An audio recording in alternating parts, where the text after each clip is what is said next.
I still remember the look on my mother's face when she realized the daughter she had spent 24 years trying to hide was the only reason she was still alive. She opened her mouth to say my name, but I couldn't answer the way most daughters would. I never could. My name is Olivia Carter, and I was born without a voice. People often assume that being mute is the hardest part of my life. It wasn't.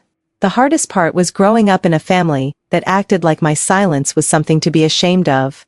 I was born in Columbus, Ohio, to parents who had dreamed of having the perfect family. My father, Richard, owned a successful accounting firm, and my mother, Diane, worked as a real estate agent.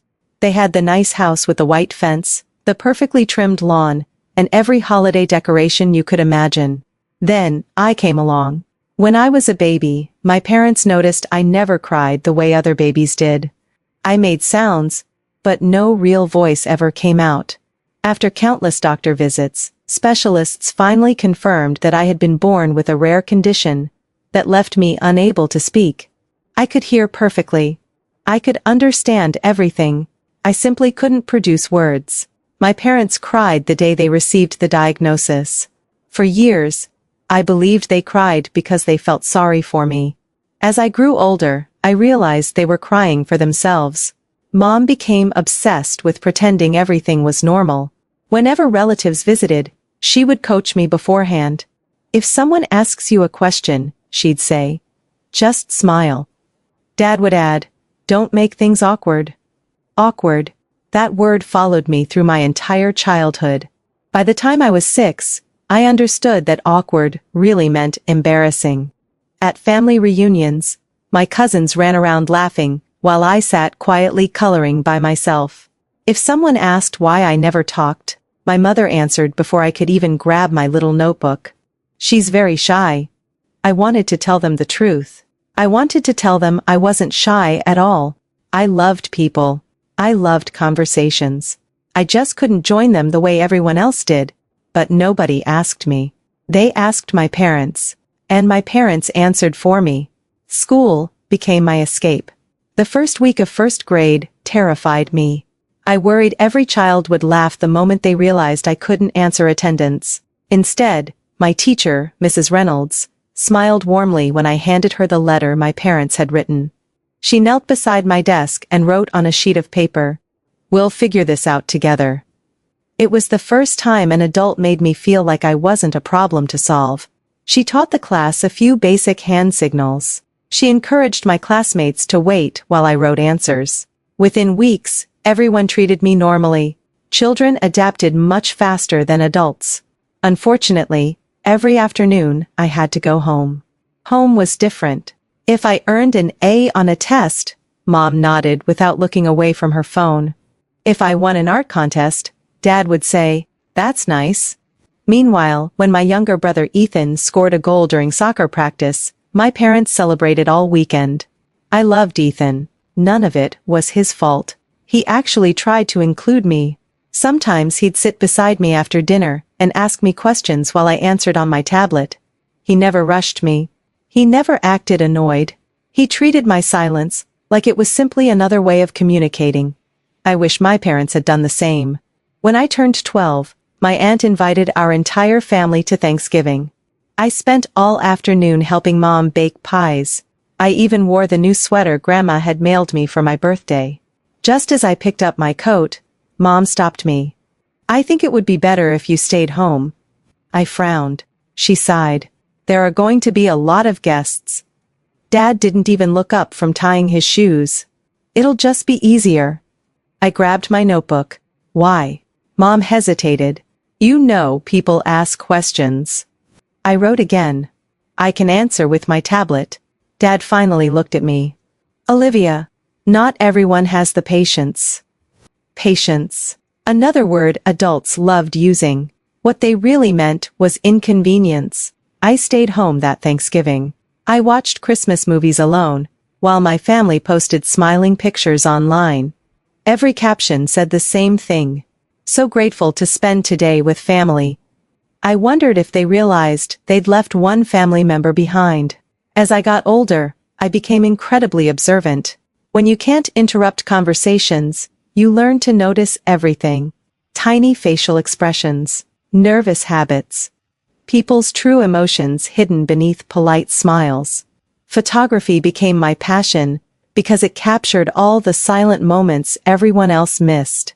By 16, I carried a camera almost everywhere. Teachers encouraged me to enter competitions.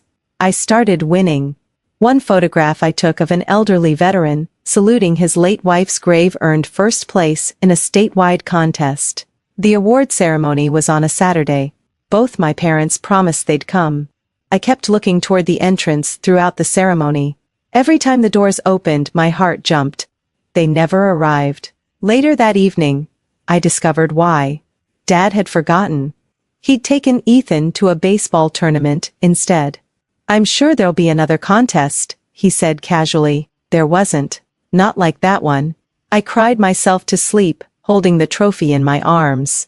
After graduating high school, I received a scholarship to study visual communications at Ohio State University. Leaving home felt strangely liberating. For the first time in my life, nobody treated me like an embarrassment. My roommates downloaded communication apps so we could talk faster. My professors emailed lecture notes without making me ask. Friends learned basic signs simply because they wanted to.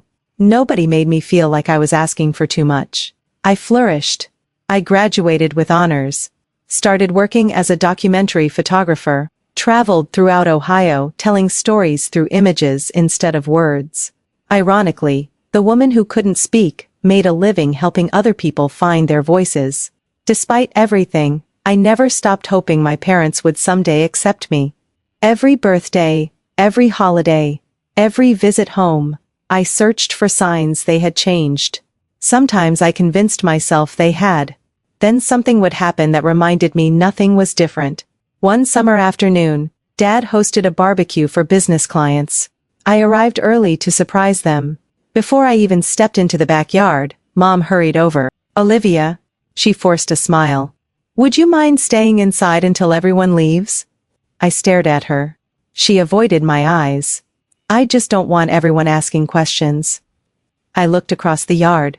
People were laughing. Children were playing tag. Music floated through the air. There was a place for everyone. Except me. I quietly walked back into the house.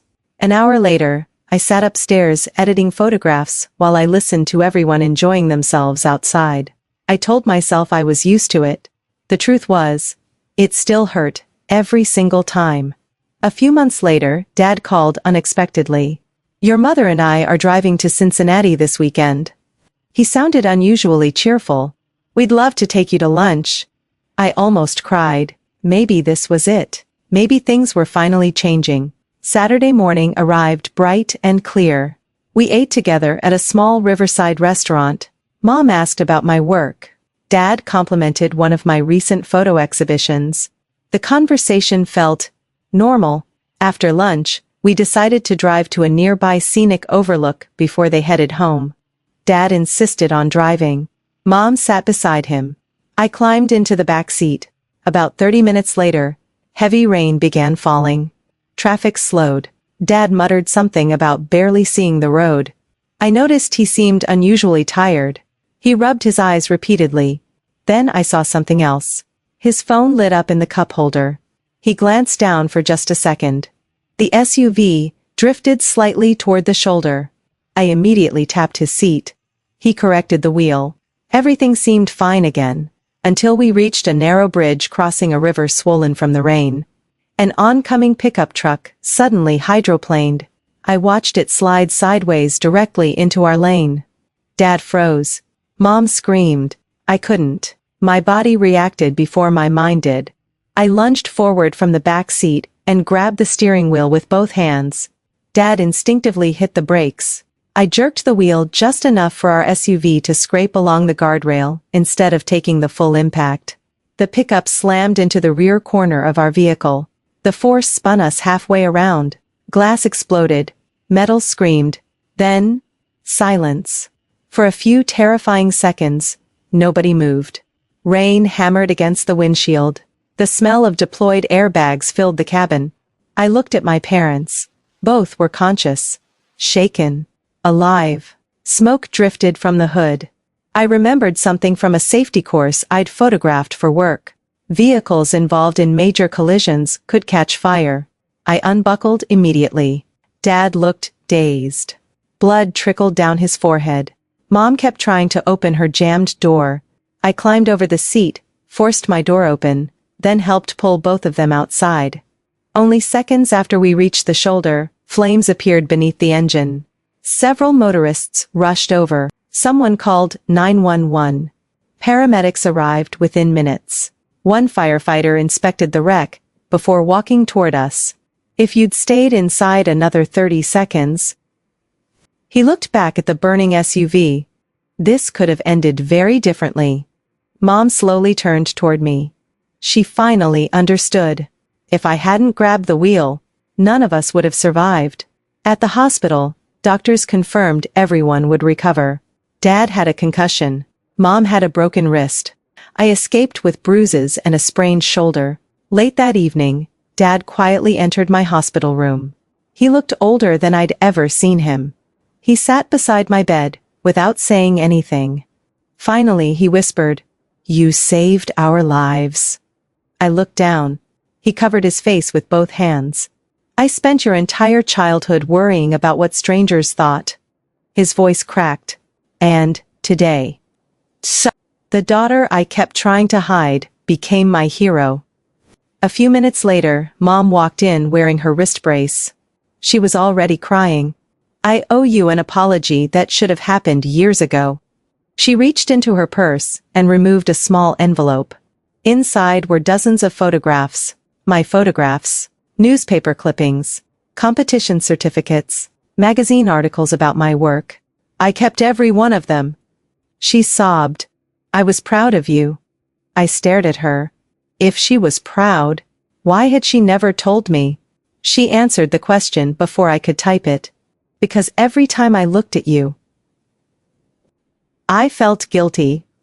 I knew I wasn't being the mother you deserved.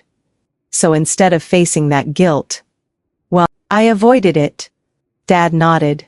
"I convinced myself I was protecting you. I wasn't. I was protecting my own pride." None of us spoke after that. We simply cried together. For the first time in my life, our silence wasn't filled with distance. It was filled with honesty. Healing didn't happen overnight. Apologies couldn't erase 20 years of hurt. Trust had to be rebuilt one day at a time. Dad started attending every photography exhibit I held. Mom asked me to teach her American Sign Language. At first, she mixed up almost every sign. We laughed constantly. Eventually, Dad joined us. Then, Ethan. Soon our family dinners became a mixture of spoken English and sign language. Ironically, the language my parents had once been embarrassed by became the language that brought us together. The biggest surprise came the following Thanksgiving. Mom hosted dinner for our entire extended family. As everyone gathered in the living room, she stood up and tapped her glass. "I want everyone to meet someone." She smiled at me. "This is my daughter Olivia. The most courageous person I've ever known. My daughter is an award-winning photographer. She cannot speak, but she has taught our family how to truly communicate." The room fell silent, not awkwardly, respectfully. Several relatives apologized for never getting to know me better. My younger cousins eagerly asked me to teach them simple signs. For the first time, I wasn't hidden upstairs. I sat at the center of the table, exactly where I'd always wanted to be. A year later, I started a non-profit organization that provided cameras and communication technology to children with speech disabilities. Dad became our biggest fundraiser. Mom volunteered every weekend. Whenever nervous parents apologized for their child's disability, Dad gently stopped them. "You never need to apologize for your child." Then he'd glance toward me with tears in his eyes. Because he knew exactly how much those words mattered.